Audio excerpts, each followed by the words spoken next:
Good evening and welcome to the Brockton School Committee.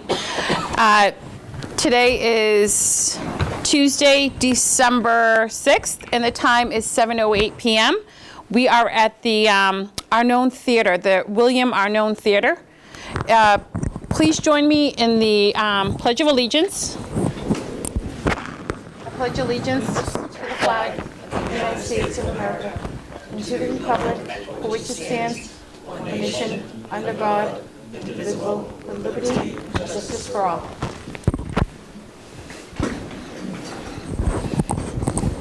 Thank you. So I'm just going to read this quick little.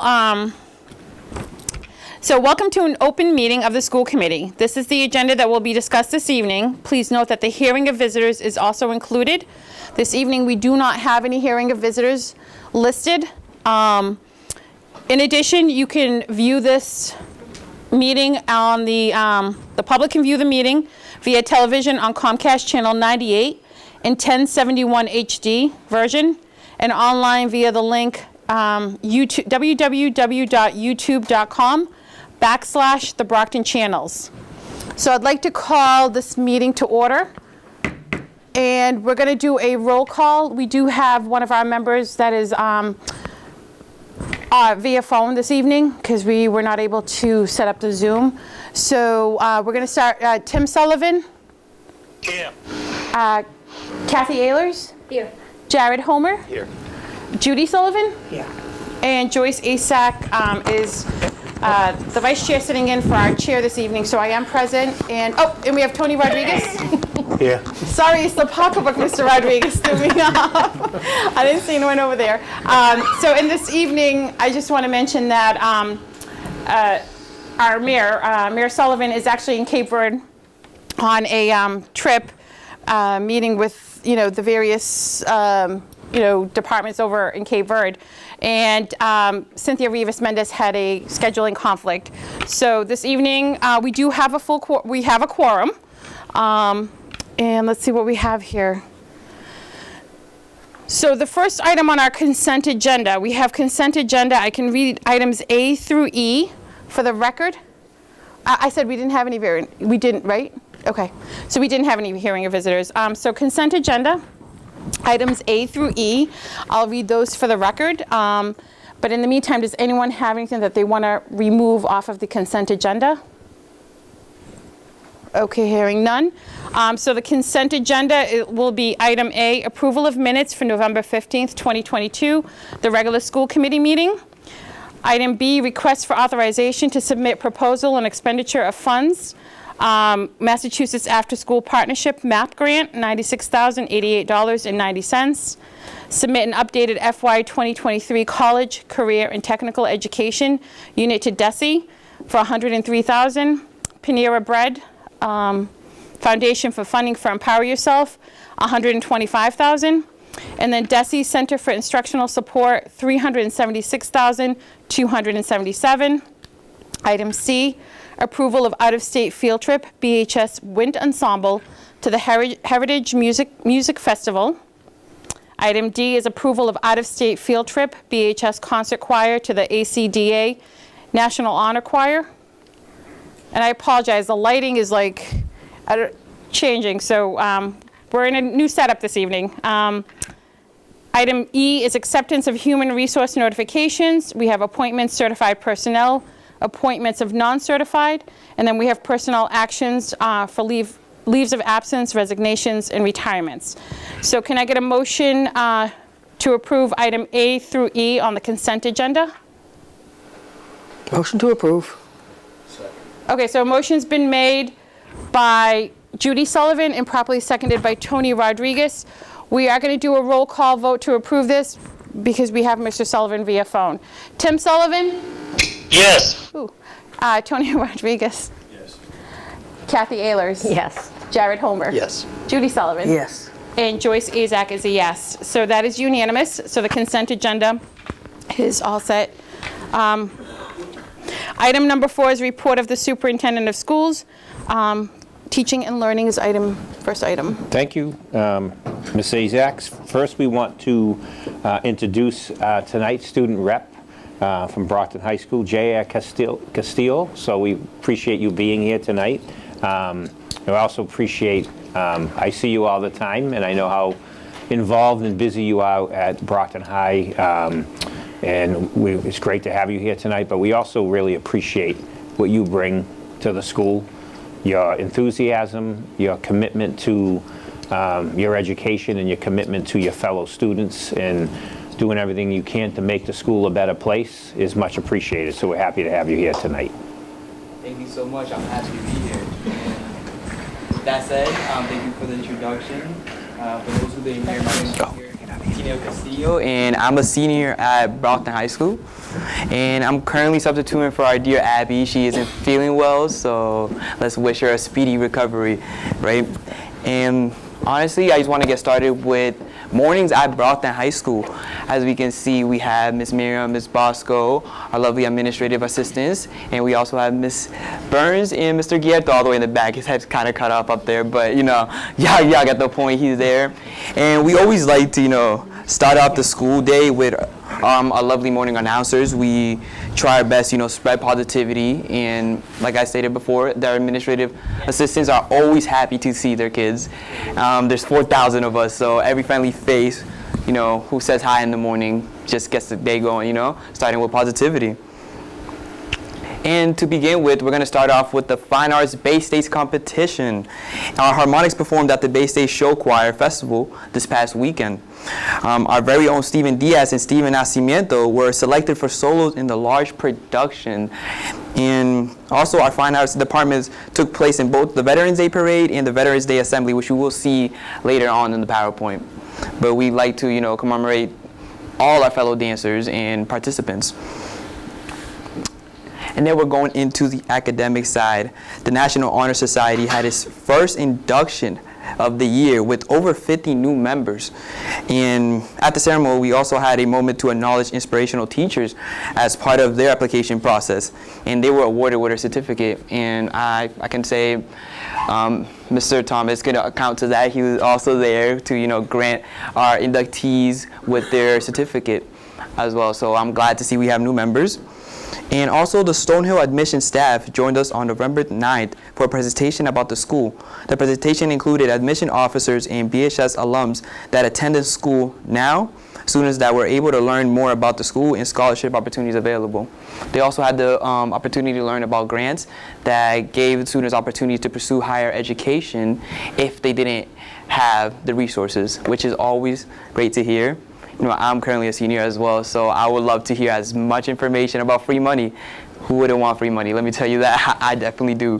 But yeah, and also kind of brings me back into my second thought is that BHS alumni are constantly reaching out to work with BHS. For example, Ellen, I don't know if you guys remember Ellen, she was our student rep from last year, someone I got to dearly work close with. Shout out to her. She's probably watching at the moment. She always messages us saying how great of a job we're doing, but for her hard work, we are able to be here. So I do appreciate that, and other alumni as well, which we will see in the following presentation.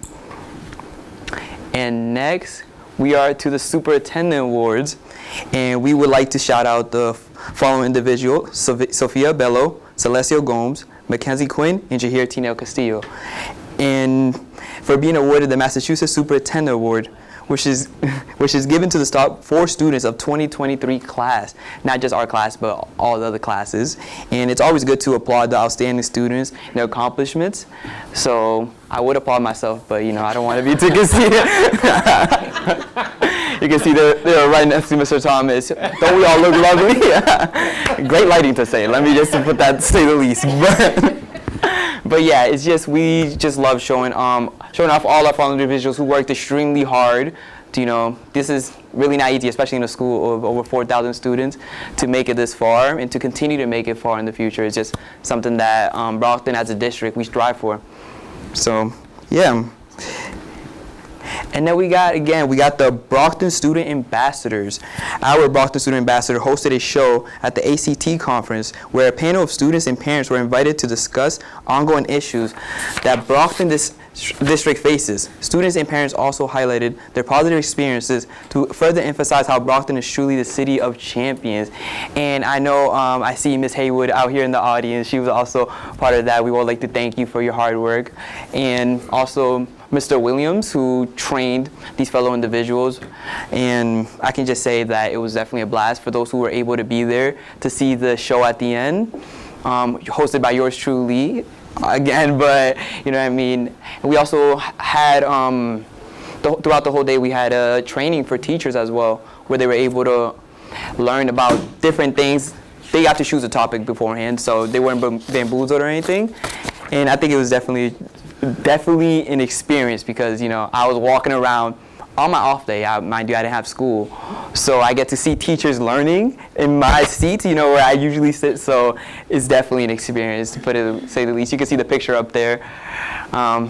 Yeah, teachers learning. Like, can't really say much, but yeah. And it leads me up to one of my favorite slide of the presentation, is Senior Spirit Week. And for the Senior Spirit Week, the first order of business for the Senior Executive Committee, headed by Melanie DePina, was to organize a school spirit, which was very successful, having a specific day for whole school participation where teachers and staff were also included.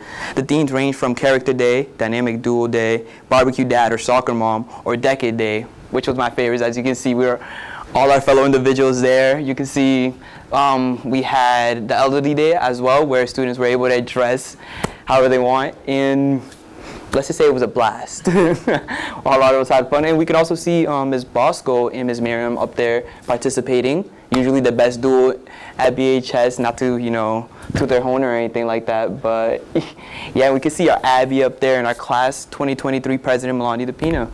So it was a very good turnout, especially on Friday, which was our last day, where everyone was able to participate regardless of their grade. Even teachers were able to participate as well, which was, you know, it's always lovely to see, you know, students and staff being interconnected.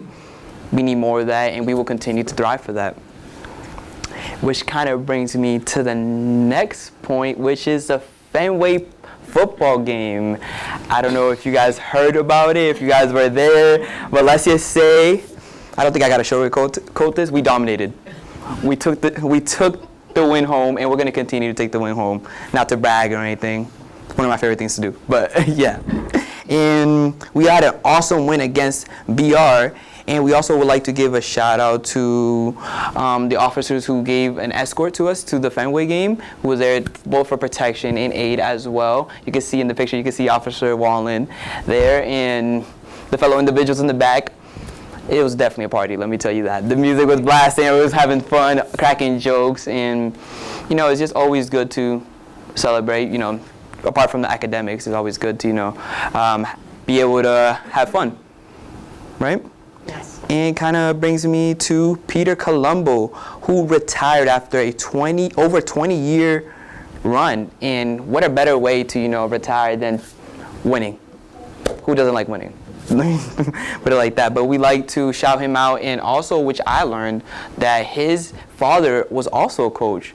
And I learned that he was the guy that they named the field after, which it's amazing to see. You learn something new every day, right? And then it wouldn't be a successful game without our auxiliary, the band, the cheerleaders, and all the other fellow individuals who participated in here. So, yeah, you can see that the band was amazing. Always cheering on, always showing school spirit, being extremely loud at the right times. But, so, yeah, let's see. And then next, we wanted to move to Inclusion Matters. And just before I start, I would like to say that inclusion matters every single day. It's not just a week. But in this week, we were able to have students from the special education program join us for the morning announcements. And they were able to give a fun fact about people who are disabled or have impediments that can affect their daily lives. And I got to learn a whole lot of new facts of people that I really didn't know of. and didn't have the chance to learn. So hearing this from someone who also suffers through these disabilities was something very interesting and very eye-opening for me. And also, my favorite part was one day, I forgot which one was the student's name, my apologies, but he said the morning announcements, and everyone was just so cheering, and the whole entire school heard them cheer, and it was definitely like one of the most humbling experiences I ever lived through. And as you can see, Mr. G, who works so hard with the students there as well. And we would like to give a special shout out to the special education officer for allowing this to happen as well. And kind of leads us to the next section, which is inclusion matters again, and it will forever to matter. And here the students were able to decorate cookies with BHS staff after school. So let's just say they were having fun in and out of school. Those cookies look delicious, making me hungry right now. But yeah, I just love putting emphasis on inclusion. Inclusion, like I repeated this multiple times, never going to stop repeating it. It's extremely important, especially when we have such a diverse group of individuals. We want to make sure that everyone has the chance to be equally heard.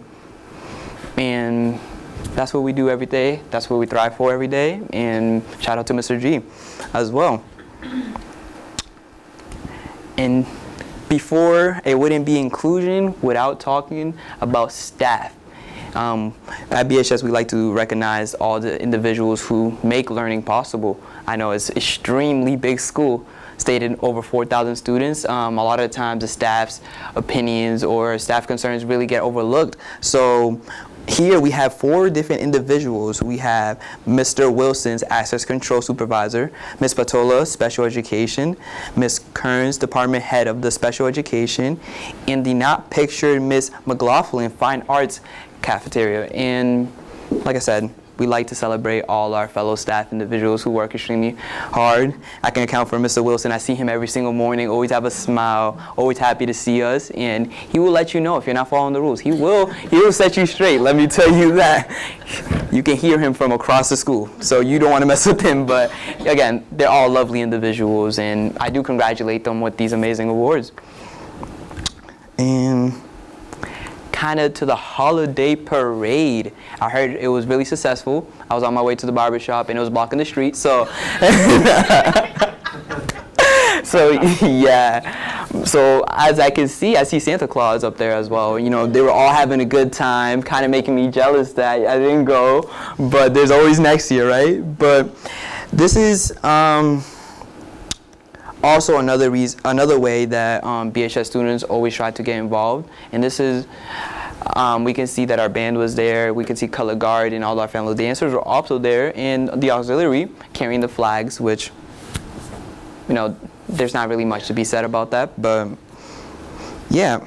And next we are moving on to the Gillette Stadium for the Visa Financial Literacy event. Oh, that's a mouthful. But the senior football players and cheerleaders were all invited to the Gillette Stadium for the Visa Financial Literacy event, where they talked to players, and we could also see Mr. Lee with all the awards. How do you sneak in here? That's a good question. I think I was shadow blind by all the trophies.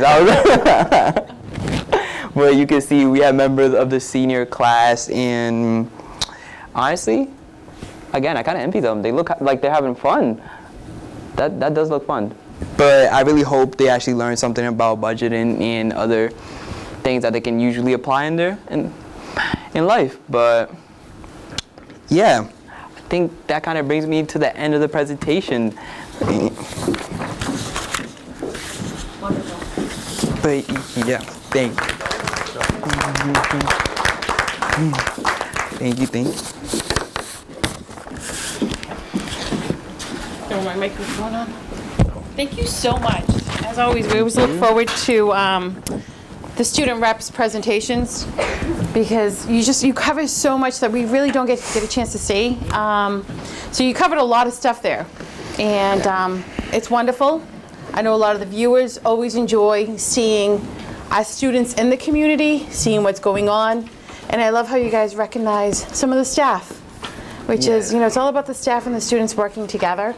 So thank you so much, and We'll see you at the parade next year. It's always a Saturday after Thanksgiving. I gotta keep that. I gotta Feel put that free in my to walk calendar. with us. Walk with the school committee members. The week before. I heard you guys were the popular crew, so. We are. We wait till you see. We had a candy cane mobile this year. Oh, okay. Yeah, we were really. Don't worry, I'll sneak on next You're time. more than welcome. I will get you good stuff. Thank you so much. Thank you. It's a pleasure. So next we have a career technical education report. This is brief, enclosure number 6. This is a report from Elvio Ferreira, Dr. Elvio Ferreira, the Director of Career and Technical Education. This is a report on the fall general meeting of the Career Technical Education Advisory Board, and the minutes are attached. It's also an application for membership on the Graphic Communications and Printing Advisory Board, and the 3 members that were recommended to be on that board. Alessandra Pyres, print shop employee, Nathaniel Bright, print shop employee, and Chris Lowley is a print shop specialist with the Graphic Communications in Canton, Mass. So we also, they had a report on the Massasoit Community College course articulation agreement, which again is our partnership for dual enrollment and CTE programs with Massasoit. So the recommendation to me is to accept these reports as presented, and obviously this is out of our local budget and grant funds that help put these committees together. And if there's any questions, we can entertain a motion to accept the report as presented. Okay. Mrs. Ehlers? Is there any reason, Superintendent Thomas, for us not to accept the report in your eyes? No, it's actually, I'm actually thrilled. Dr. Ferreira is a former superintendent who was hired as our CTE director. He actually was in my superintendent cohort as a first 3-year superintendent, and Okay. wanted to really get back with kids. He was a superintendent of the Diamond Vocational School in Fall River. And he's now leading our CTE department, and this board, the advisory board general meeting, is something that he's brought in that is best practice in the area of vocational education. So this is their first meeting and first report, so I'm thrilled that that's it's here. And it's also another reason to be excited about this is because when we look to expand our vocational programs, and when hopefully, if we get approved for a new or renovated Brockton High School, their input on what the vocational program should look like and the improvements or what a new building should have in it, this will be invaluable to us. Excellent, thank you. Welcome. Thank you. Any other members with any questions or statements? Mr. Sullivan, any questions or statements? No, I'm all set. So since we don't have any questions or statements, can we get a motion to accept the report as stated? Motion to approve the CTE education. Report as stated. So a motion's been made by Kathy Ehlers and properly seconded by Tony Rodriguez. We're going to do a roll call vote, once again, because Mr. Sullivan's not present. So Mr. Sullivan? Yes. He is present, let me correct that, he's just by phone. Mr. Rodriguez? Yes. Mrs. Ehlers? Yes. Mr. Homer? Yes. Mrs. Judy Sullivan? Yes. And Joyce Azak is a yes. So that is approved in full. So next up, we have Mr. David Pierce is our associate principal at the Champion High School. We also have, he's with us, students with him as well, to give us a report, an update on how things are going at the Champion in their new building. So do we have oh, they can come right up to the table. And so Principal Susan England is, she had a medical procedure and is out for a little while, so otherwise she'd be with us. We also have Carlito Weaver, who is the assistant principal at the Champion High School, so they're going to give a little update, but also mostly you want to hear from the student they have with them tonight of how things are going, and he can come up to the mic when he's ready to talk, but thank you all for being here. Student's name? Elijah. Elijah, good to see you. You want me to speak into the... Yeah, the mic, please. Thank you so much for having us. Chairwoman Azak, Superintendent Thomas, school committee, members of the BPS staff, and the superintendent's cabinet, and then BPS families. Thank you so much for having us. As Superintendent Thomas said, my name is David Pierce. I'm the associate principal at Champion High School. I was a teacher at Brockton High School a few years ago, from 2007 to 2011. It's my first year back in Brockton. Very excited to be here. Superintendent Thomas was actually a housemaster when I was here, so a lot of friendly and familiar faces. So it's great to be back in the district. With me is Mr. Weaver, the assistant principal here at Champion. I believe you came in at the end of last year as the assistant principal? Yes. Yeah. What we want to do tonight is we really just want to focus on giving you a glimpse of what's going on at Champion right now. More focused on pictures and images for those of you that have not visited Champion High School yet, and to just give you a brief glimpse of the first couple of months since we've opened up the new building. So our new location is at 596 Summer Street, which is right at the end of Perkins Street, for those of you that know the area down there. The building's gone through quite the rehab. The outside and the inside both look great. There's just a few images here. We share the building with special education. So we have about, I'd say roughly about 24 classrooms. I wouldn't say small, I'd say cozy. It's very cozy and warm inside. People are, it's tight in some places, but it's actually a really great small learning environment, which I will get into. And on the inside of the building, we've also done a major rehab, as you can see. The building, again, is beautiful. I think it really makes a difference for the students and for the staff to be in such a new, clean building that really just gives you pride to want to work in. You can see our gymnasium here, just one of the hallways. This was right after we opened, so I can assure you it's been decorated since. And then, as you can see, the outside grounds, very well maintained, and just a beautiful place to pull in and work at every day, and for students to come and go to school every day. As was mentioned earlier, there is a greenhouse on the grounds as well as gardening. This is a major area that we're going to work to focus on here at Champion High School. We have one teacher specifically who has been teaching courses utilizing the greenhouse and the gardening. We're looking to build this curriculum. We're working to write a grant right now for a freight farm to add to our school and really make it a place where students get some real hands-on experience growing and potentially even taking home food. So we're hoping to really grow this into a really thriving program where we can even participate with community partners, potentially feeding members of the community as necessary. So there's been a lot of talk so far. We're hoping to really, again, build a curriculum first and then really expand off of that from there. But we do have one staff member so far dedicated, 4 classes a day with students going out and working in the greenhouse.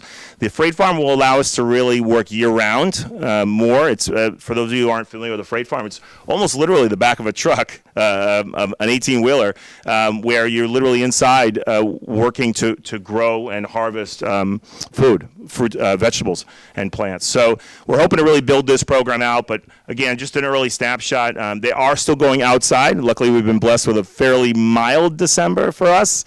So the students were out there, I think, as recently as this morning, out there just checking on things, learning even from the basics of weeding to planting. And one thing, again, with the curriculum we're working on is to really identify the harvesting seasons, if you will, to make sure we're building a curriculum that really will teach students year-round about how all of this works. So we're really excited about this aspect of our school. Inside our school, again, a few things to point out. We do have a school store, a very popular school store. Open up every lunch, and there's a line to get in, so we've had to set up some logistics just to help with that. But a great little spot for our students that we're hopefully going to expand with more items beyond just simple snacks and drinks and things like that. Every classroom and some offices are outfitted with touch view panels. These are instructional tools that teachers can use and that students can actually use too. It's almost like an interactive whiteboard.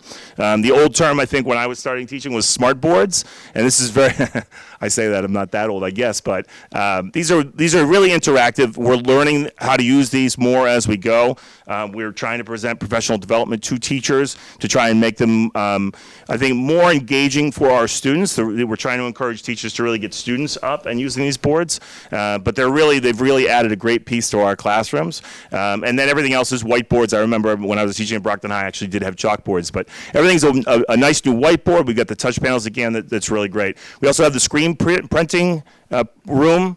We're still working to get this up and running, but from my understanding in past years, this has been a real thriving area as well for our students to be able to create products and for other parts of the district, and to be able to really market what we're doing here at Champion. So there's three things I really want to emphasize about Champion High School tonight. Again, I'll be fairly brief.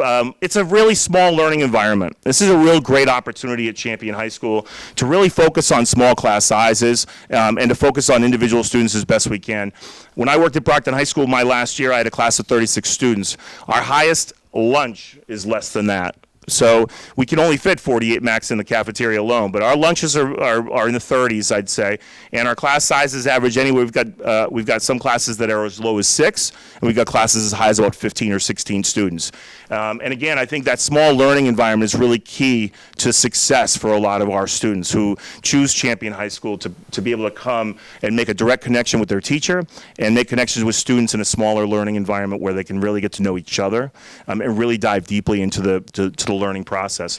The second thing I'd like to focus on really is just the high expectations we're working to create. These are samples of some of the work, just some of the objectives that students have posted, and some of the work that's been posted up on the TouchView panels. Coming into Champion High School, I think the goal certainly with any school is to create a thriving learning environment. The primary purpose for students to be there is to learn and to focus on content, and we're working to make sure that we're focused on that every day. I'm fairly confident in saying when you walk down the halls of Champion High School, you can hear learning in the hallways as you walk by classrooms. And we've had a really, really strong start to the year with this. As with everything, there's always areas to grow. We're looking at our curriculum, we're looking at the courses we're offering, and we're trying to grow those opportunities. But I think we're already focused on having a really strong standards-based curriculum, focused on the Massachusetts state standards, trying to make sure they're engaging and really raise those expectations on what our students are doing. As I emphasize to the staff, our students are still going to be taking the same assessments, are still competing for the same college slots, and are still competing for the same jobs that students at Brockton High School and other high schools around the state are. So it's important that we give them a real high-level education to prepare them for those opportunities.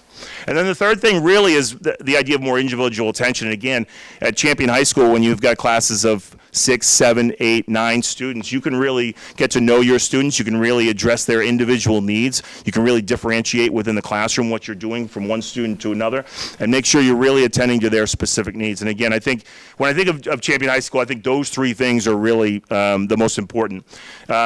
One of the big initiatives is certainly to align with the high school and the other pathway schools here in Brockton for 9-12. There's been a lot of conversations already this year about aligning that curriculum, making sure that a student at Brockton High School is getting a biology education that they're getting at Champion High School, and making sure they're getting an English education at Champion High School the same that they would at Brockton High School, and making sure we have the same standards.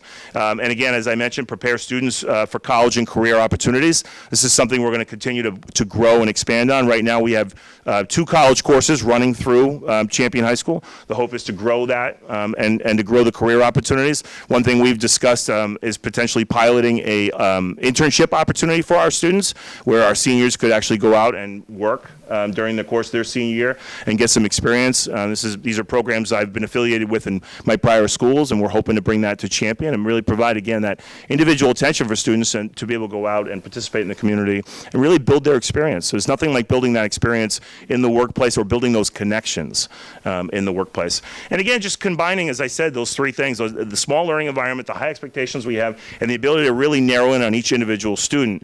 If I'm a parent looking to why I'd want to go to Champion High School, I'd focus on those things. You know, we're really trying to work hard in the classroom, and we're really trying to create a real special learning environment for our students. So I'm going to turn it over to Mr. Weaver. There's 2 slides for you, and I'm going to change seats with you so you can go after Mr. Weaver. Okay. Thank you, Mr. Pierce. Good evening, everyone. Again, my name is Carlito Weaver. I'm the assistant principal here at the Champion. Also a Brockton High School, Brockton Public Schools proud alumni. As I sit here next to this young man was literally one of my first students when I started at the Baker Elementary as an MTA and a therapeutic support specialist. And so, seeing his growth, and the young man has a beard almost as long as mine. This is what it's really all about. And thinking about Elijah and thinking about Brockton, the champion, high school overall, individualized attention, right? So, at the champion, we have a student support team. And so in our student support team, it is comprised of 2 school adjustment counselors, 2 therapeutic support specialists, a behavior interventionist, and a guidance counselor. And this allows us, with a small environment, to have students be supported socially, emotionally, and have an identified staff member that they can connect with, and if they're struggling or if they need any type of support. And so, when we talk about high values and high academic achievement and standing, we're talking about teaching life skills, right? Sometimes, coming from a mental health background, I look at the social emotional development skills at the same level as academics. So we need to help create productive members of society who can, again, thrive and become productive members of society. And so we have tiers of intervention. And so we have tier 1 interventions, and we do professional development with staff and how they can intervene. If a student has a head down, or a hood on, what is that communicating to us? What is that telling us? What is that, is it a defiant behavior, or is it, I didn't eat, or I didn't get sleep, I had something happen in the home, We support our students connecting with outside collaterals. So we recently had a Friendsgiving, and at our Friendsgiving, we were able to provide families with Thanksgiving Day meals, collaborating with the community mentor. We were able to kind of have a half academic day, don't tell time on learning, half academic day, but we had karaoke with the teachers, we had arts and crafts, we had board games, we were able to play video games, really connect and build on the, number 3, which we all talk about should be number 1, positive relationships. And so, through supporting students in my role as the assistant principal, I thought I would be at Brockton High. I was a student there, I worked there, everything was Brockton High. But, having this pathway as an alternative for, students who might be considered, fragile, LGBTQ, students with disabilities, and students who, have school phobia and anxiety, having this support team and having an opportunity for students to go to Champion High School is a great opportunity. We just received some funding back last week from the county.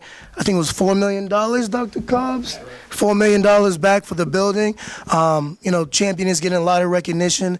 I know I had a previous negative stigma, but if I had a child, I would definitely send them to the Champion. It's a small learning environment. They have access to a lot of resources, and I'll stop talking and let Elijah talk.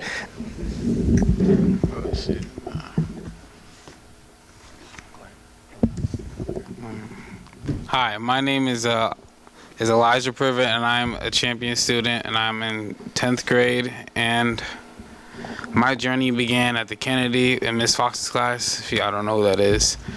And I went from Miss Fox's class to the Baker and Miss Elliott's class with Weaver. And I found my relationships at that school and the Baker to be similar because they all gave me the support and help I needed. And now I go to South. And I went from South, and it was the same situation there, and now I'm Champion, and I'm a 10th grader now. So my situation has been the same in all 4 of those schools, and I felt that each school gave me the same type of help I needed because I have ADHD and anger here and there. and I found that the teachers really gave me what I think Brockton and I couldn't, because I struggle a lot here and there. I get aggravated quickly, and I appreciate the help that they really gave to me and took the time, because I'm hard-headed. She knows. and I really tried my best, and I just appreciate the support I get. And in the beginning, I didn't think I would even go to Champion at all. But I went there. It was a few ups and downs, and I began to get with the program, and I found that my teacher, Mr. Carey, he was the right teacher for me, and he helped me. He fought for me. I had a bad math teacher who I could not work with. But I just like that I found teachers and staff that could really help me and understand me more than other schools had before. And the best part about it is I like teacher and student relations, and having that connection with a staff member that could understand my past and help me reach my future. Yeah, it's just perfect for me. And I think other students should choose Champion for not friends or money or goals, but to have relations with other people so that can help build your future. Yeah.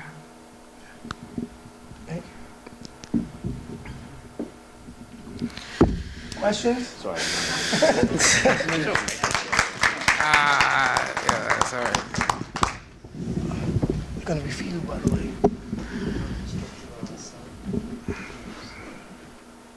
Want this?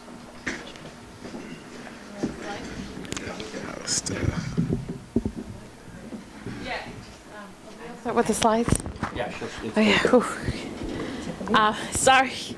It's right in our eyes. Mrs. Ehlers? I just wanted to say 2 things. Elijah, I want to thank you for being brave enough, for coming in here and telling us your story, because that's not easy. And the other thing I want to commend you on is being so self-aware at such a young age of not what your opportunities are, but what some of your limitations are, because that's going to carry you far. You already know what you need to do to succeed, and there are adults my age that are not that self-aware. So, congratulations, nice job. Thank you. Thank you so much for the presentation, and just like Mrs. Ehlers said, we're all proud of you. And look at that smile when she was speaking to you. Let's say we're proud. Mrs. Sullivan has a question. Hi, I just would like to know if a parent is interested in the school or a student is, so what is the process they have to go through? I'd say the process is you meet with Mr. Papio. He's the guidance counselor, sort of. He's the type of guy that would really explain it, and he can explain that the rewards, there's no consequences for it, is that you get the therapeutic support that your son or child would need, and you just get accepted into Champion, and the teachers will welcome you with open hands and show you how it's done. All right, thank you. Thank you. Yeah. Any other members with any comments or questions? Mr. Sullivan, any comments or questions? No, I'm fine. Thank you. Okay. Great. Thank you so much for the presentation. And the school looks amazing. So it's come a long way since we first toured it, and then after all the renovations. And it's a beautiful school. So congratulations, and hopefully they'll have a new name soon. Yes. Yes. It's a big night for the Champion. Yes, we also want to thank you for coming. I want to thank the staff at the Champion, the teachers, the support staff, the guidance counselors, the adjustment counselors, therapeutic support. I mean, you go over there, it's like a family, and you have the academic side, but you also have all the support staff that's there, and the student support team of the counselors supporting the kids, and it's a huge difference. And the building has made a huge difference, and we all love the old high school, but it was not conducive anymore to a modern day school at all. And historical, it's good to see and look at from the outside, but it's not a school that should be a school for learning. And thankfully, the school committee really pushed the city and the mayor's office and the city council really to find us a location that would be suitable and much better than the one we were in, and they did that for us. But I appreciate the school committee continuing to, you know, push the issue and making sure that our students and the staff at the Champion will put in the best building they could possibly be in. So thank you for that, and I thank you all. Can I just say two things real Yeah. quick? Sorry. I would just like to shout out to the staff a little bit. I will say that while we have work to do, when we have meetings as a staff, they're very proactive in wanting to find solutions to any problems we have, and are really out looking for the best interests of our students. And it's been really impressive for me to see coming in as a new admin into the building, to see the staff really committed to that. We just had a recent meeting on something that could be considered a real negative topic. There wasn't any negativity in the room at all, just the idea of problem solving. And then the only thing I want to leave with is just a shout out to Principal England. Principal England really led the move into the new space. I know it was a lot of work over the summer, and she is our leader. We're here representing her, but she is the leader of the building, and we would like to recognize her and her work to get the building up and running, and to really set a strong tone for the entire building, for the staff and students. Yeah, and also, again, Dr. Cobbs, who was there every morning about 5 a.m. and left probably every night around there at 8 p.m. to make sure that everything was going on in the building that should have been, to really push, because you know how renovations go. This is something, especially during COVID, this is late, that's late, and things are late coming in. So even though you have a schedule where you want everything done, you know, 2 weeks before they move in, it always ends up being the day before they move in to get everything done. So it's like Christmas shopping. So everything was in place by the time the students, and there's still things that go on to make sure we continue to outfit it and make it the best. So I want to thank him and the facilities department for all the work they put into getting that building ready. And to add on, I'm sorry, we're looking to actively recruit, right? So in the past, students were kind of sent to us more or less. You know, we want to go around to middle schools. We want to have presentations. We want to have, you know, them come to us, see the facility, talk to some of our students.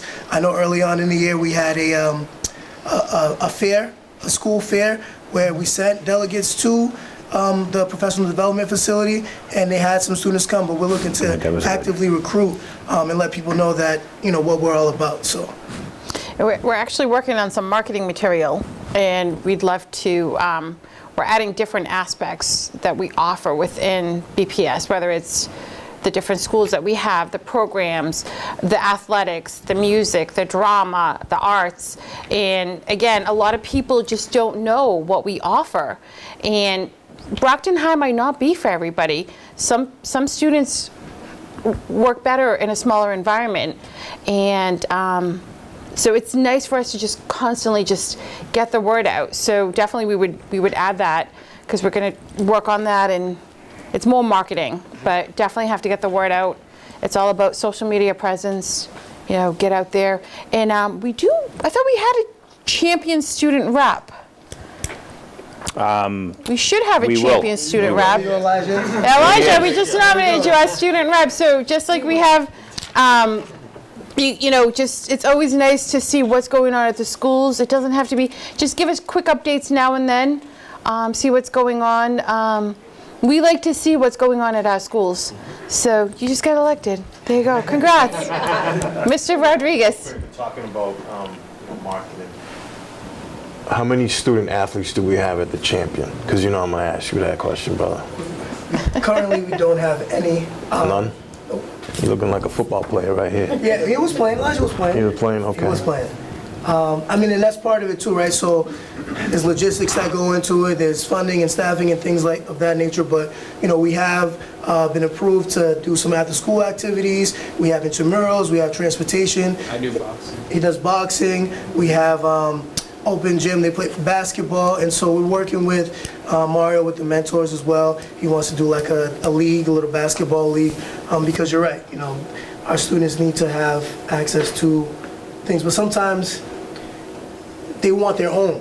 You know what I mean? So like at the same time, sometimes we think, our students talk about wanting to have their own Champion High basketball team, right? Maybe they play. And that's what we got to move towards, because the law allows the champion students or promised students to and even at the Huntington students to play any sport at Brockton High School, and we would have to provide transportation. Actually, I think it was maybe 12 years ago, the starting quarterback at Brockton High School was a Champion High student, so they're all allowed to play and also in the band and chorus, anything that we offer. But the goal is to have them to have their own athletic teams and other extracurriculars, so they would actually be in a league and playing and. We'll go beat the football team. You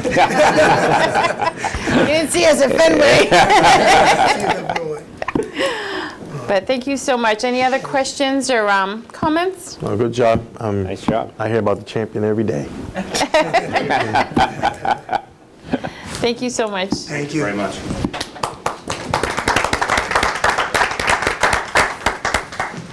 So leading from that, and we talked about it a bit, is our early college and dual enrollment programs. And tonight we have Dr. Sean Boone, our coordinator of early college and dual enrollment. So this is Dr. Boone's second, well, actually a year and a half now, or third? How many years now?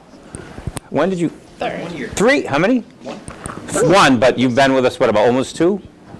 Just over 2? 1 year. Oh, 1 year from now? Feels like, Oh my God. feels like it's been a while. Today's your 1 year anniversary? Wow, God. Happy anniversary. Perfect timing. I don't know why it was, I thought 2 years. We have a little snack pack. We got a nice snack pack for you back there.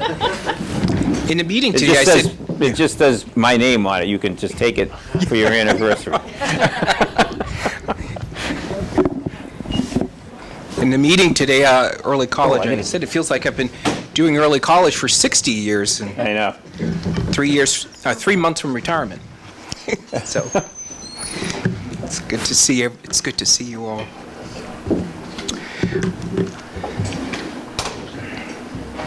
So greetings, distinguished school board members, Vice Chair Azak, Superintendent Thomas, Brockton Public School staff, and Brockton community. I am a product of, and I always share this, and having spent 20 years in Los Angeles, shared it a lot. I am a product of Brockton Public Schools, and I think, remember my college essay to Wheaton writing the place that I grew up in Crescent Court, so folks who are familiar with the area, Crescent Court is literally right down the street, but saying the place that many folks called the hood, I called home, and it has Brockton has always had a special place in my heart and in the work that I do, so I have been so fortunate to be doing this work for and with the Brockton Public School staff and with students. Sorry. The microphone's off. Yeah, I know it's. Whoop. Okay, I'll try this. Thomas will fix it. All right, thank you. So our strategic plan for early college and dual enrollment remains our why, our how, and our what. And I've shared this a few times with the school committee. I think this is the third time that you've seen the strategic plan and initiatives. We are building a comprehensive early college and dual enrollment pathways district to support all students in Brockton Public Schools, regardless of past academic achievement, to foster students' potential in learning and guide their career and college future. The superintendent's goal of 2,000 students in early college dual enrollment is achievable within the next 5 years through our immersive opportunities with various higher education partners and varying models of early college with these partners. Early college is achievable and sustainable for BPS students and propels the district's efforts. That 90% of our students proficient in English and math within the next 5 years. Early college propels this trajectory by increasing our early college and dual enrollment students' critical thinking, reading, and writing with our higher education partners. So I wanted to provide some details on the BPS past, current, and future goals focused on early college and dual enrollment for our BPS students.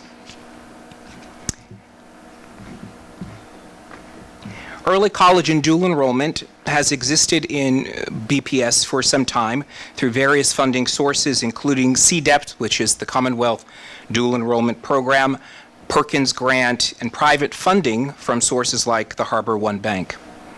I met with our Harbor One Bank partners last week, and they remain committed to supporting our early college program and cohorts, and they too stress the importance of serving students who are not thinking about going to college and who are generally potentially underachieving.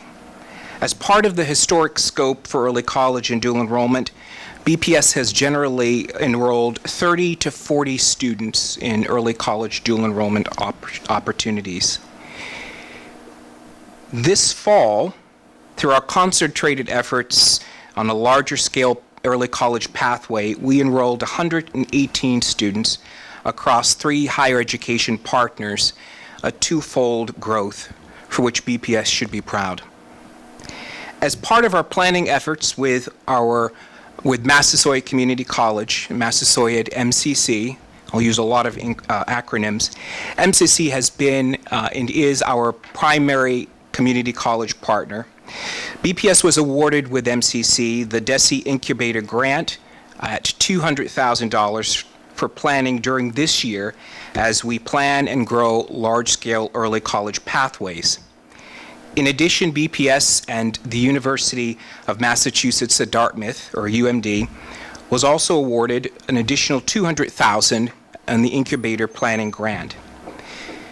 We anticipate this 2-year grant the opportunity for the funds to be spent to plan with our IHE partners, and these $200,000 must be spent this year for additional monies to come in the second year of planning.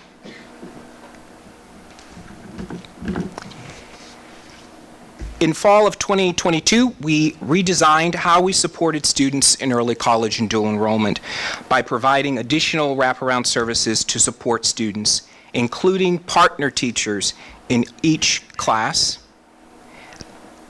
access to paper.co, which is 24-hour, 7-day-a-week tutoring service. And the picture that you see here is of one of 3 orientations for paper.co for our students. Looking more in depth at this fall's offerings, with MCC, or Massasoit, we continued offerings with students in the Harbor One 12-credit cohort. So as a reminder, early college is when a student takes at least 12 credits in a sequence of courses. And those courses are transferable on the mass transfer of courses. Dual enrollment is a single course or less than 12 credits. We partnered with, in addition, Bristol Community College where all 9th grade students at Promise Academy took a dual enrollment course that is a one-to-one match, meaning that students received higher education credit, and they also received BPS college or BPS credit for a language, for a world language.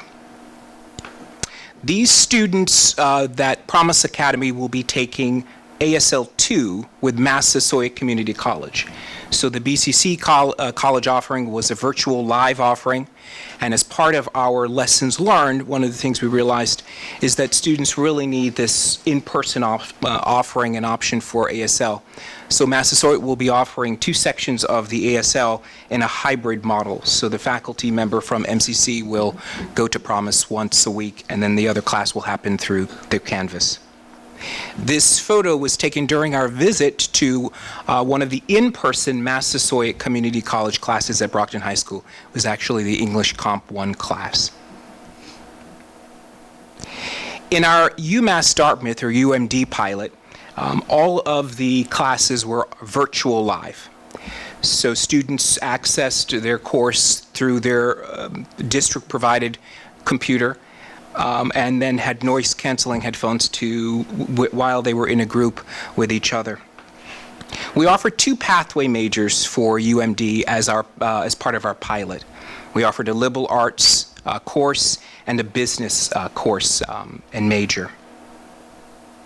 These pictures were taken during two separate meetings, field trips that we took to UMD. So students got to sit in a class. They got to choose which class they wanted to sit in for the class's length. Both trips we got to eat in the cafeteria. Students loved that option, and so did I. It was a wonderful, and students were asking, and it was funny. One student asked, if he was only sort of regulated to the pizza side of the lunchroom, not really realizing he had the entire option open to him. The students also received demonstrations. So you'll see in that last picture, we were getting a demonstration at their engineering department. So it was a really wonderful time. Students got to meet and hear a panel of students in this picture here. So we took 2 field trips. This is part of DESE's focus that if a class is offered virtually, students are somehow connected to the campus. And so for next semester with UMass Dartmouth, we will plan to do the same 2 field trips. One is focused on the socialization and the social life of the campus, seeing the dorm room,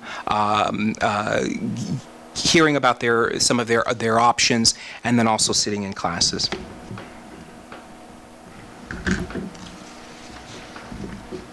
As we look forward to spring of 2023, we will be offering 10 courses with Massasoit Community College, and the cohort sizes will range from 17 to 25 students.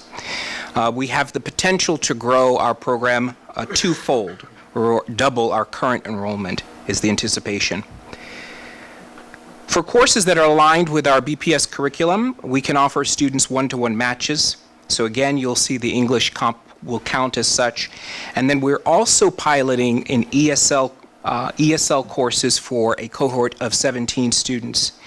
And in this particular pilot with ESL, we're taking ESL 1 and 2 students to Massasoit from 12:30 to 2 o'clock to take college ESL 1 and conversational and pronunciation in ESL. Those students will essentially receive 6 credits. Those credits are transferable to Massasoit degree program only, but then that same cohort will be able to take college ESL 2 and conversation 2 in the fall.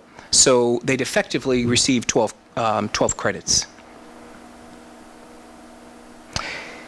And then as part of that pilot next year, we will take ESL 3 and 4 students in an attempt to help move students out of the ESL designation, so that they can take the access test in January of next year.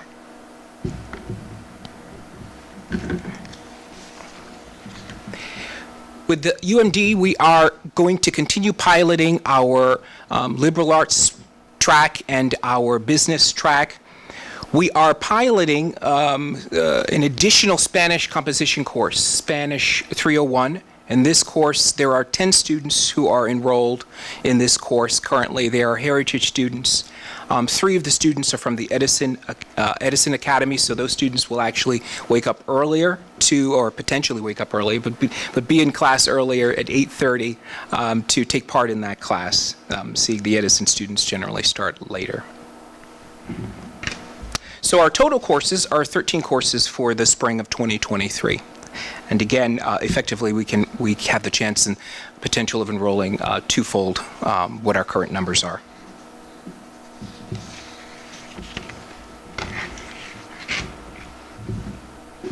So how do we build to 2,000 students? I like to continue to say through a standardization and a centralization of process. And really following the Occam's razor of not multiplying it too much where it's unsustainable for the district over the long run. But essentially looking at, so what you see on the screen is essentially where we will go, and that is that 9th grade students and 10th grade students have a core of courses, including in the fall for 9th graders, they take an early college course seminar to acclimate to what college is, testing strategies, strategies for class, for time management, study skills, those pieces. And then their second semester, 9th grade students take speech course, which is, as a mass transfer, the oral proficiency. But it does not have a prerequisite and is developmentally appropriate, we believe, for 9th grade students.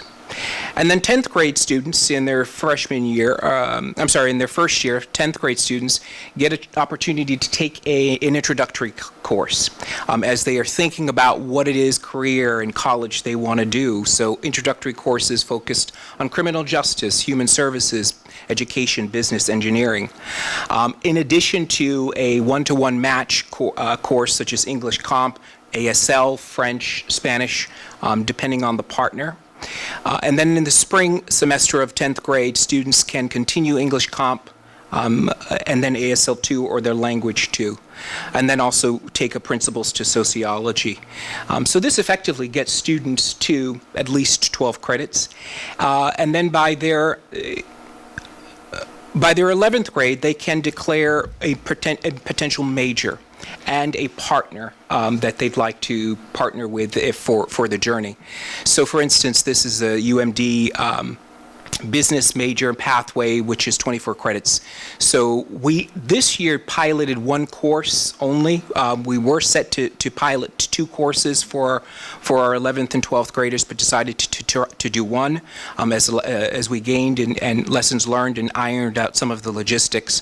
But this is the idea where students can choose a partner, knowing if the partner is offering it virtually live or if it's in person.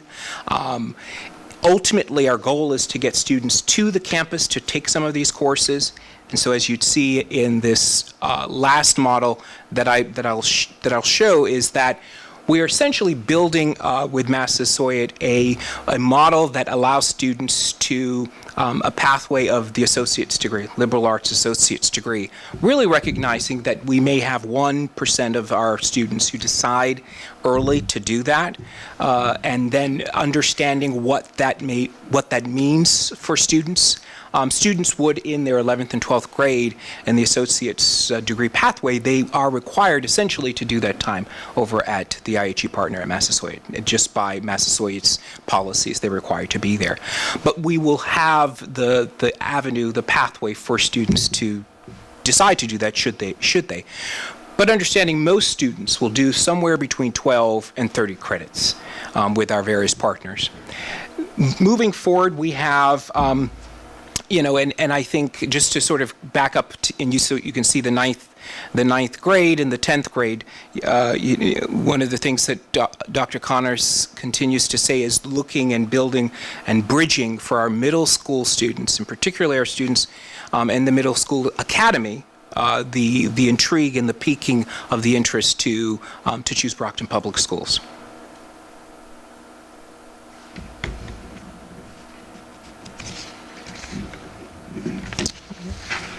And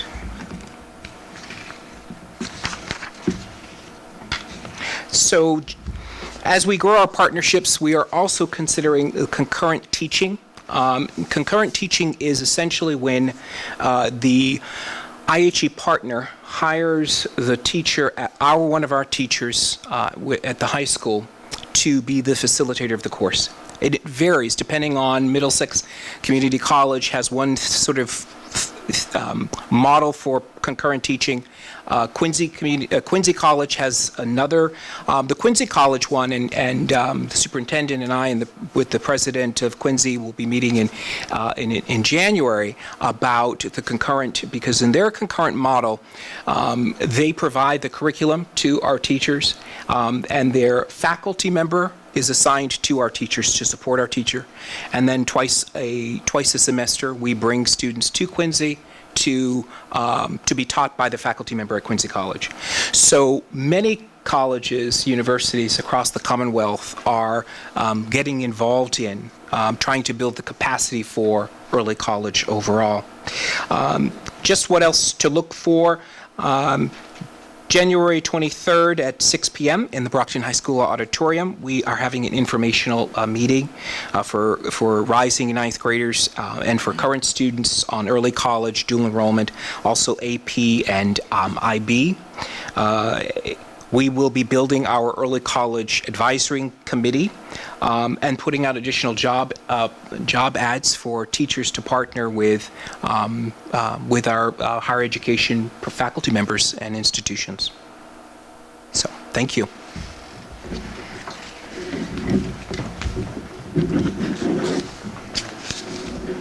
This here. Thank you.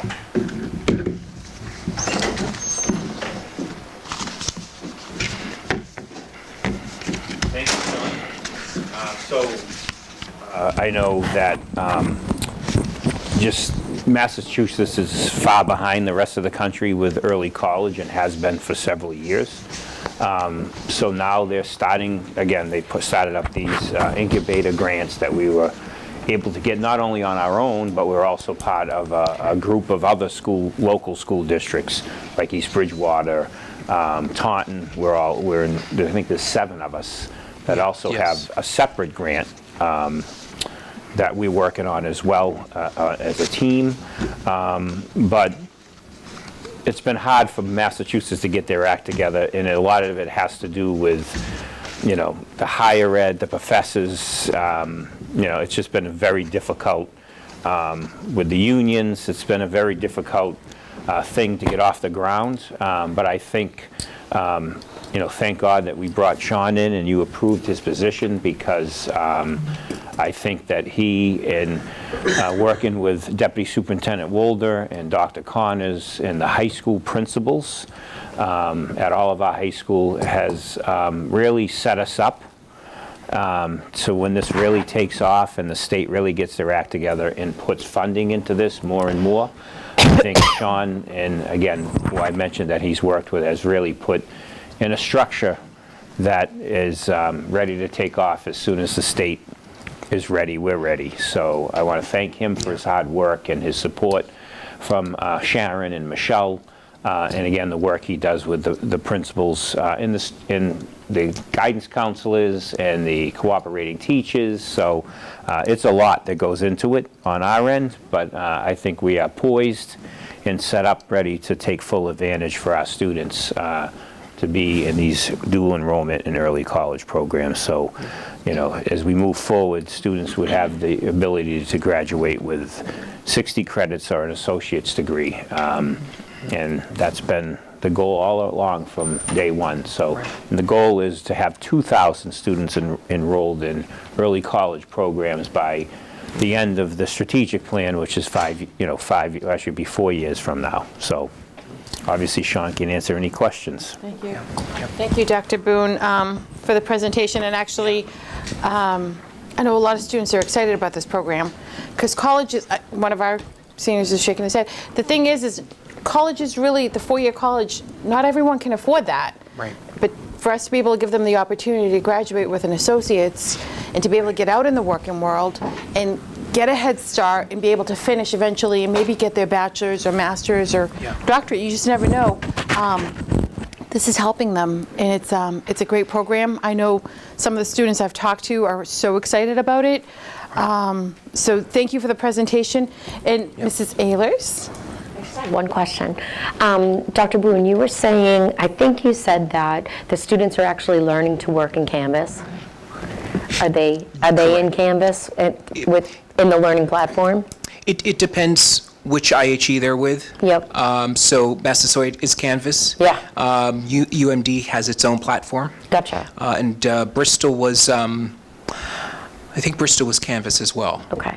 No, So, I just think that's wonderful because from somebody that works in higher education, one of the biggest challenges is that technology leap for some students to be able to get into that platform and just be comfortable with it. So exposing students early to that, I think, is huge, because that is in fact one of the things in higher education that we look at as a barrier. How do we break down that barrier for our students that are starting college in their first year? So great job there. The other question I had for you is, how are we assessing our ESL students so that we know that they are ESL level 1 or ESL college level 1? I'm just curious. That's a great question, and I have to plead the fifth. Okay, it's okay. I think it's the first. I'm sorry, we're not meeting. I was just curious what kind of testing, just pure curiosity, what kind of testing format you were using, because there's so many. Right. I was just curious. And I received a list from the director of bilingual on the ESL 1 and 2. So, I mean, pleading the fifth was a joke. I'm not sure what test they're using, and so someone else may be able to tell if it's how they're assessing ESL 1, 2, 3, and 4. Yeah. It might be the access. Yep. It's the access test in January. Okay. So yes. Is that So. Thank you.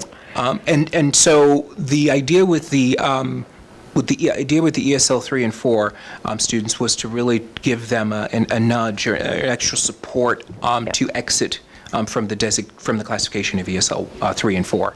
So, but because it's in January, we said let's do 1 and 2. Was the decision, and we can work through some of the logistics. So we've got to get students to the campus by 12:30. So we've got to provide the transportation. We've got to ensure students have a bag lunch, and then at the end of the day at 2 o'clock, while we cannot bring them back, we can provide bus passes since they're technically the day is over. So looking at those logistics will really help us ensure for fall. Thank you. Yeah, thank you. So, and I apologize if I mispronounce. Is it Jahir? Yeah, Jahir. Jahir has a question, one of our student rep. One of the things that I found I kind of felt compelling to ask was the aspects of the early learning for college and preparation. And for example, I want to state that my brother is really interested in entrepreneurship, and he is at the moment a freshman in high school. So I kind of felt compelled to take some notes. I was like, this is amazing, to take these college courses way before you go to college, and he'll be better able to explore interests before actually pursuing a higher education. And my question is to see, like, what are other steps that you think that students could also take that will better help them prepare for these classes or these courses that you guys are offering? Yeah, that's a great question. I think I often like to say trusting the process. So when I did a focus group in October with some of our students about how things were going, students talked about being nervous before making the decision to join a live virtual UMD college class. And so trusting that our IHE partners are choosing the right faculty, because not all faculty are agreeing to do early college, because it does take some modification. It does take some real scaffolding to a level that I think IHE faculty are not used to necessarily, because that's why they sometimes decide to go into higher education in the expectation of what students already have. So I would say, coming into early college, trusting the process, and there's a deeper level to learning. There's a deeper level of doing the homework, right? So I'm finding students are saying that they feel really comfortable, and are the faculty members have been wonderful with them. So I think trusting that we're going to provide these resources and supports to help you, and then taking advantage of them. So if someone's thinking about early college, I say do your homework now. And read and write, because that's going to be, and talk about what you're reading and writing, and because that's going to be what you're going to get in higher education. And so part of the reason that I believe speech is the right class for our 9th grade students in that second semester, is because it's going to help them come out of that shell. It's going to help them get comfortable talking in class and thinking in class. So trusting that process. Yeah, it's a great question. Thank you. Thank you. Any other members with any questions or comments? Mr. Homer? I think it'd be really helpful to showcase the success at the end of the semester, if we can push that out through social media and have examples or models or feedback from the kids who've completed their first semester. I think that's really going to help the success breed success, and I think by showcasing their abilities and their comfort with the program, I think that's going to allow other kids to view that and see that they can also, you know, join that program and be a part of that pathway. I think it'd be a great idea to celebrate their success at the end of the semester if we can. Thank you. That's a great suggestion. Our students pretty much sometimes learn from other students and seeing what they're going through, and they might be able to help each other, those that have already gone through the program. So no, thank you so much. This is an exciting program that we have. It's one of the things that we offer. Not every high school offers this. So this is making Brockton stand out. So, and this is what we're all about, is trying to get our numbers a little higher by getting things that make us stand out, what we can offer our students. So thank you so much. I believe that was it as far as comments and statements, but thank you. Thank We're you. looking forward, Thank you. we're looking forward for an update later on, maybe in 2023. Perfect. Thank you so much. So next is the items to refer to subcommittee. I don't know if there's any items to refer. Do we have any items to refer to subcommittee? I mean, given that it's the end of the year. And I think we've set up all the subcommittees that will take us into the, I think we're closing out holidays. some of the subcommittees that we need to close things Yep. out before the end of the year. And as of January, some of the members, we might move, members are moved around sometimes they're not. So I think we're okay till the end of the year. As far as our subcommittees, we have them already calendared. Any members have any questions on that, or? I think we're good to move forward on that. okay? Next is back to you for unfinished business. Any unfinished business? No unfinished business? Okay. All right, so that brings us to new business. So actually the building naming subcommittee met earlier this evening, and we had a discussion, and we actually voted on the building naming for the Champion High School. So it's a multi-process vote, I believe. So the first step was we voted on, let me just see if I have my paperwork here. So naming the Champion High School to be named after the Champion High School building to be named after Robert C. Jones. So the committee voted unanimous on that. So the next step is on December 20th. We are going to move that to a public hearing at 5:45. Once we have the public hearing, then we will move to our regular school committee meeting at, I believe we're looking to change the time on that, correct? I believe we're looking to change the time on that. So we will move it to our regular school committee meeting, and then the committee as a whole will vote on that, where it was with the subcommittee. Now it's going to go to the committee as a whole after we have the public hearing. So that's our update as far as the building naming. We also mentioned a couple of properties that we have. So we have the 661 Center Street property. And then we have the 365 Westgate Drive property. We just discussed about putting signage up there rather than constantly referring to them as the address. You know, they are leased properties that we leased, but it makes sense to give them at least, you know, put up some kind of a signage that makes it a little more recognizable. And when we do our marketing and things like that, we actually have a name for a building, or a sign up, because technically we can't name the building. So those are the items that we discussed during the building naming subcommittee. And then the next item under new business is discussion and potential vote regarding, so Tuesday, December 20th is our regular school committee meeting, and we're looking to change the time from 7 p.m. to 6 p.m. We will be in the little theater at the high school, so we will have to take a vote on that because I believe we do have the holiday concert that evening. So we are looking to move the time up on December 20th. So we're going to do a roll call vote on that. Can I get a Do you need a motion? motion? Can I get a motion to, Make a motion to adjust the time for the December 20th meeting from 7 p.m. to 6 p.m. Second. so a motion's been made by Jared Homer, properly seconded by Kathy Ehlers. We are going to do a roll call vote. Mr. Sullivan? Yes. Mr. Rodriguez? Yes. Mrs. Ehlers? Yes. Mr. Homer? Yes. Mrs. Sullivan? Yes. And the vice chair is a yes, so that is unanimous. So our meeting on December 20th is going to be moved to 6 p.m. With our public hearing at 5:45 for the Champion High School naming of the building for Robert C. Jones. So under new business, does anyone have anything? I just want a couple of items. We haven't met in a couple of weeks, so I just wanted to mention quite a few of us were able to go to Fenway. So that was a fun night. It was amazing to see our BHS football team at Fenway. It was great to see others outside of, just a regular work day. Like it was nice to just be able to hang out, go to the game. In spite of the $8 hot dogs. So, and it was nice because, we did have the fan buses and things like that. So again, we had quite the trip. My bus had quite the trip. And we did have police escort. So again, congrats to our BHS football team.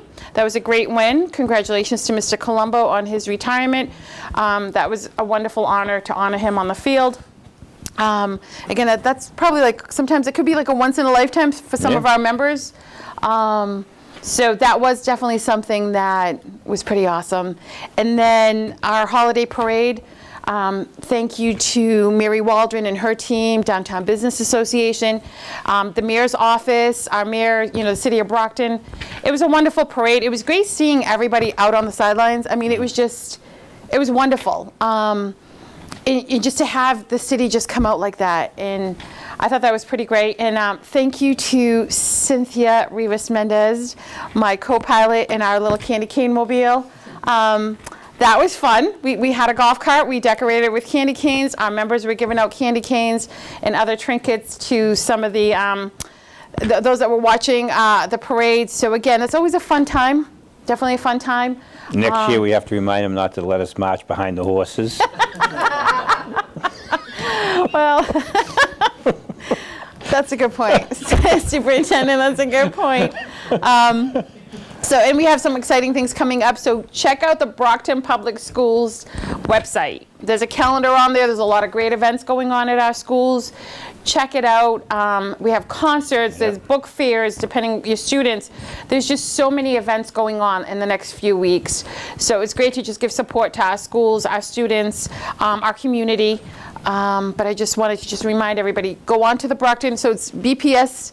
BPS.com, right? BPS.com. I was going to say BPSMA.org. BPSMA.com. And then click on there. Org. Is it org? I'm thinking of our email address. BPSMA.org. I should know this. Mine I click on it and it goes. But just go on there. BPSMA.org. Check it out. There's so many things going on. If you're able to attend the holiday concert, Brockton High puts on an amazing show. Just come out and support our students. This is our future. Come out and support them.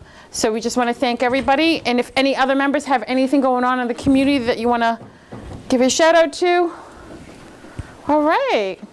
Well, I guess that's it for the evening. So we don't have anything else. Can I get a motion to adjourn? Can I get a second? I have a motion. We need a second. Okay, a motion's been made by Kathy Ehlers. It's been properly seconded by Judy Sullivan. Roll call vote. Mr. Sullivan? Yes. Mr. Rodriguez? Yes. Mrs. Ehlers? Yes. Jared Homer? Yes. Judy Sullivan? Yes. And Joyce Azak is a yes. Have a good evening.